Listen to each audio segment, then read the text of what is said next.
Hello everyone, welcome to Sanmarga classes. Let us see question number 35 of chapter Light. Light is a form of energy. How? Explain. Light ಅನ್ನುವಂಥದ್ದು ಒಂದು energy form. ಹೇಗೆ explain ಮಾಡಿ ಅಂತ ಕೇಳ್ತಿದ್ದಾರೆ. Okay,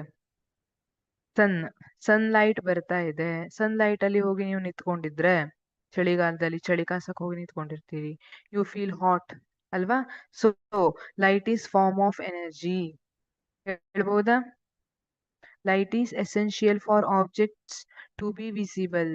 ಹಾಗಿದ್ರೆ ನಮ್ಗೆ ಯಾವುದೇ ಆಬ್ಜೆಕ್ಟ್ ಮೇಲೆ ಲೈಟ್ ಬಿದ್ದಾಗ ಮಾತ್ರ ಆ ಆಬ್ಜೆಕ್ಟ್ ಕಾಣ್ತದೆ.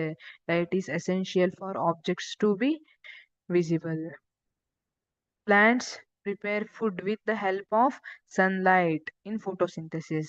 Plants ಫುಡ್ ಅನ್ನ ಪ್ರಿಪೇರ್ ಮಾಡೋದನ್ನ ಫೋಟೋಸಿಂಥಸಿಸ್ ಅಂತ ಕರಿತೀವಿ. ದೇ ಯೂಸ್ ಸನ್ಲೈಟ್ ಅನ್ನ ಯೂಸ್ ಮಾಡ್ಕೊಂಡು ಫುಡ್ ಅನ್ನ ಪ್ರಿಪೇರ್ ಮಾಡ್ತವೆ. ಸೊ ಇಲ್ಲಿ ಸನ್ಲೈಟ್ ಇರೋದು ಕೆಮಿಕಲ್ ಎನರ್ಜಿ ಆಗಿ ಚೇಂಜ್ ಆಗ್ತಾ ಇದೆ. therefore light is form of energy. Optical instruments like microscopes and telescopes work by using light. ಅಲ್ವಾ? ಲೈಟ್ ಕರೆಕ್ಟ್ ಆಗಿ ಫೋಕಸ್ ಆದ್ರೆ ಮಾತ್ರ, ಲೈಟ್ ಕರೆಕ್ಟ್ ಆಗಿ ಆಬ್ಜೆಕ್ಟ್ ಮೇಲೆ ಬಿದ್ರೆ ಮಾತ್ರ ನಾವು ಮೈಕ್ರೋಸ್ಕೋಪ್ ಅಲ್ಲಿ ಮೈಕ್ರೋ ಆರ್ಗ್ಯಾನಿಸಮ್ಸ್ ಅನ್ನ ನೋಡ್ಬೋದು, ಇಲ್ಲ ಅಂದ್ರೆ ನೋಡ್ಲಿಕ್ಕೆ ಆಗೋದಿಲ್ಲ.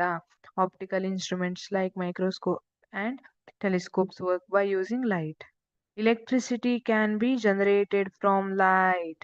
ಸನ್ಲೈಟ್ ಇಂದ ಸೋಲಾರ್ ಎನರ್ಜಿಯನ್ನ ಯೂಸ್ ಮಾಡ್ಕೊಂಡು ಏನ್ ಮಾಡ್ತಾರೆ? ಎಲೆಕ್ಟ್ರಿಸಿಟಿ ಜನರೇಟ್ ಮಾಡ್ತಾರೆ ಅಲ್ವಾ? Electricity can be generated from light. therefore light is a form of energy. ಹಾಗಾಗಿ ಲೈಟ್ ಏನಿದೆ, it is a form of energy. ಈ ರೀತಿ ಎಲ್ಲ ಬೇರೆ ಬೇರೆ ಎನರ್ಜಿಯಿಂದ ನಾವು ಏನೇನನ್ನ ಯೂಸ್ ಮಾಡ್ಕೊಂಡು ಮಾಡಬಹುದು. Heat is a form of energy ಅನ್ನೋದು ನಮಗ್ ಗೊತ್ತು ಅಲ್ವಾ? ಆತರ ಅದನ್ನ ಲೈಟ್ ಅನ್ನ ಯೂಸ್ ಮಾಡ್ಕೊಂಡು ನಾವು ಏನೇನೆಲ್ಲ ಮಾಡ್ತಿದೀವಿ ಅನ್ನೋದನ್ನ ಲೀಸ್ಟ್ ಮಾಡಿಬಿಟ್ರೆ thus it is the form of energy ಅಂತ ಕನ್ಕ್ಲೂಷನ್ ಕೊಟ್ಟಿರ್ತೀವಿ. Thank you.